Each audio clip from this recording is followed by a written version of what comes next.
औज़ुबिल्लाहिमिनश्शैतानिर्रजीम बिस्मिल्लाहिर्रहमानिर्रहीम। हम दाढ़े भी पढ़ लिए हैं, ठीक है, ज़बान भी पढ़ ली है। तो आज हम पढ़ने लगे हैं होंठ, ठीक है। तो जो हमारी ज़बान थी, ज़बान हमने मुकम्मल कर ली। ज़बान के जो तीन हिस्से थे, जैसे हमारे गले के तीन हिस्से थे, ठीक है।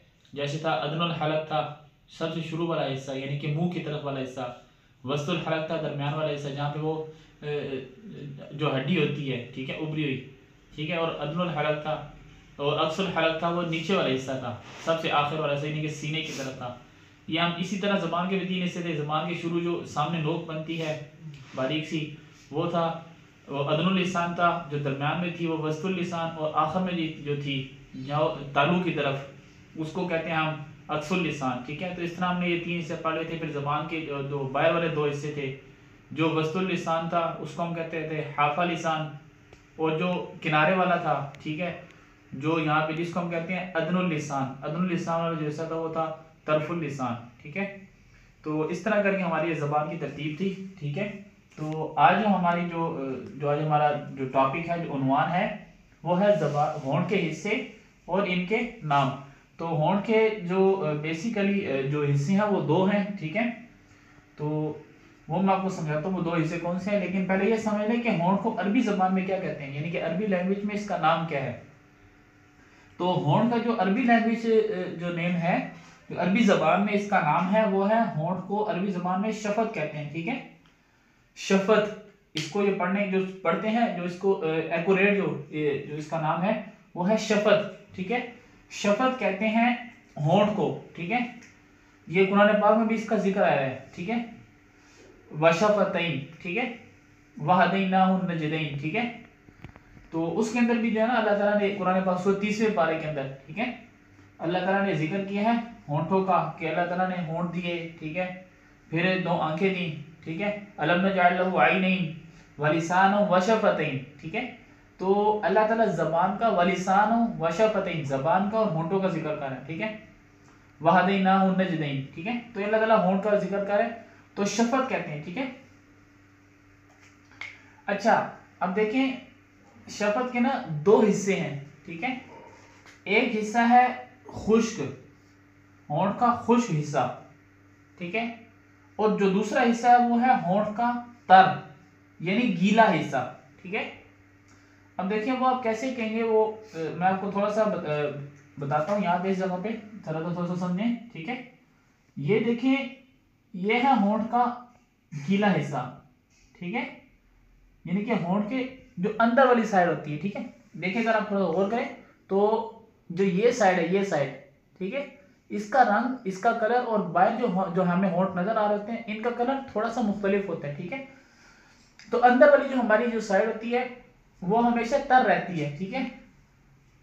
ये देखें, ये जो साइड होती है ये तर रहती है, ठीक है, ये साइड तर रहती है, अंदर वाली साइड होती है ये, ठीक है।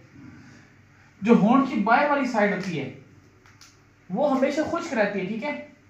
ये वाली जो साइड होती है, ये जो साइड होती है ये खुश्क रहती है, ठीक है। तो अक्सर हम जो है ना वो ज़बान लगाते हैं होंठों पे इस तरह करके, या वो जगह जिस पे हम जो मर्द हजरात हैं वो जो है ना लिप ऑयल लगाते हैं, और जो यानी कि मस्तूरात है औरतें, वो जो अपना चीज़ें इस्तेमाल करती हैं, यानी कि उसको सामने जो चीज़ नजर आती है होंठ के सामने वाला हिस्सा है, ठीक है, ये होती है खुश्क हिस्सा। और जो अंदर वाला होंठ का अंदर वाला हिस्सा होता है, जो यानी कि बिल्कुल उसके साथ लग रहा होता है, ठीक है, जिसको हम क्या कहते हैं, ऐसे कह लें कि घूम के जो अंदर की तरफ लग रहा होता है, वो जो हिस्सा होता है वो तर हिस्सा होता है, ठीक है। तो ये ज़बान, अपना होंठ के दो हिस्से हैं, ठीक है। बेसिकली ज़बान के ये दो ही हिस्से हैं, ठीक है। और अब उसमें देख लें, एक हिस्सा खुश्क हो गया और एक गीला हिस्सा, तर हिस्सा हो गया, ठीक है। ये थे जी हमारा शफ्त। इसी तरह अब शफत, जो शफ्त है, शफत को कहते हैं अरबी ज़बान में होंठ को। अब शफत भी इसी तरह है, ठीक है। शफत उलिया और शफत सुफला। उलिया कौन सा हिस्सा हो गया, ऊपर वाला। सुफला कौन सा हो गया जी, नीचे वाला, ठीक है। ये होंठ का ऊपर वाला हिस्सा है, ये देखें मैंने एरो का निशान बनाया, ठीक है। ये जो हिस्सा है ये ऊपर वाला है, और ये कौन सा जी, ये नीचे वाला हिस्सा है, सफत शफत सुफला। दांत है वो भी ऐसे ही है, दांत कौन से थे, उलिया, सनाया, रुबाई, अनयाब, अनयाब उलिया, सनाई उलिया, रुबाई उलिया, जवाहिर था, तवाहिन था, नवाजिज, नवाजिज उलिया, नवाजिज सुफला। ठीक है, सुफला नीचे वाले को और उलिया ऊपर वाले को। ये हर दांतों में भी ऐसी है, ऊपर वाले अरबी के अंदर उलिया ऊपर वाले को और सुफला नीचे वाले को, अरबी में ऐसे ये दो ही नाम इस्तेमाल होंगे। ठीक है, अब आगे कि ये था हमारा आखिरी चीज तजवीद में इस्तेमाल होने वाली, जो आखिरी चीज थी वो यही थी होंठ, जो आज हमने पढ़ ली। कुल तजवीद में हमारी 7 चीजें इस्तेमाल होती हैं और इन 7 चीजों से ही हमारे मखरज निकलने हैं, इन्हीं से ही हमारे जो हमने पढ़े थे 29 हुरूफ। ठीक है, कुल हुरूफ हमने पढ़े थे 29, अलिफ से लेके या तक, ये हमारे 29 हुरूफ थे। ये 29 हमारे इन्हीं चीजों से निकलने हैं। वो 7 चीजें कौन कौन सी मैंने शुरू में बताई थी, नंबर 1 जबान, नंबर 2 दांत, जबान हमने पढ़ ली, दांत हमने पढ़ लिए, नाक हमने पढ़ लिया, नाक का सामने वाला हिस्सा। ठीक है, नाक के सामने वाले हिस्से को क्या कहते हैं जी, खशूम। ठीक है, अच्छा मुंह भी हमने पढ़ लिया। ठीक है, मुंह से हमने कौन कौन से हरफ अदा होते थे, अलिफ वाव या अदा होते थे। ठीक है, गला, हलक हमने पढ़ लिया, हलक के 3 हिस्से थे। ठीक है, पहले ऊपर वाला और दरमियान वाला और नीचे वाला। ऊपर वाला कौन सा था, वो अदनुल हलक था, वस्तुल हलक था। नीचे वाला कौन सा था, वो अक्सुल हलक था। गला हमने पढ़ लिया, सीना, सीना हमने पढ़ लिया, सामने वाला जो हिस्सा होता है जिसको हम चेस्ट कहते हैं, ये हिस्सा था। और होंठ आज हमने पढ़ ली। ये 7 चीजें इस्तेमाल होती हैं हमारी तजवीद के अंदर। अब आगे आने के हमारे मखरिज कुल कितने थे, वो हमारे मखरिज थे 17, कुल मखरिज 17 थे हमारे। जो आखिरी चीज रह गई जो हमने अभी लास्ट में पढ़ाई थी कि कुल दांत 32 हैं। अब इसकी तकसीम देख लें, उलिया कितने हैं ऊपर वाले 16, सुफला कितने हैं 16। अब इसकी तरतीब मैंने कैसे बनाई थी, उलिया दाएं 8 और उलिया बाएं वो भी 8, ये 16 हो गए।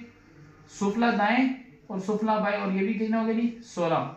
कुल हमारे 32 दांत मुकम्मल हो गए। ठीक हो गया जी, ये हमारे दांतों की तरतीब थी।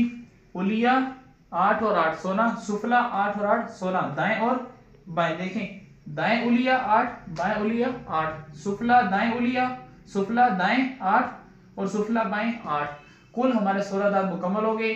7 चीजें तजवीद में इस्तेमाल होने वाली मुकम्मल होगी। ये हम आम सारी चीजें जो हम पढ़ते हैं, जो हमें पता है, ये हमारे जिस्म का हिस्सा है, लेकिन हमें इल्म नहीं है इनको इस्तेमाल कैसे करना है, यूटिलाइज कैसे करना है। ठीक है, तो ये हमारी चीजें सारी की सारी मुकम्मल हो गई हैं। कल हम इंशाअल्लाह वल अजीज मैं सारा एक दफा रिवाइज करवा के फिर इंशाअल्लाह आपको मखरिज पढ़ाना शुरू करूंगा।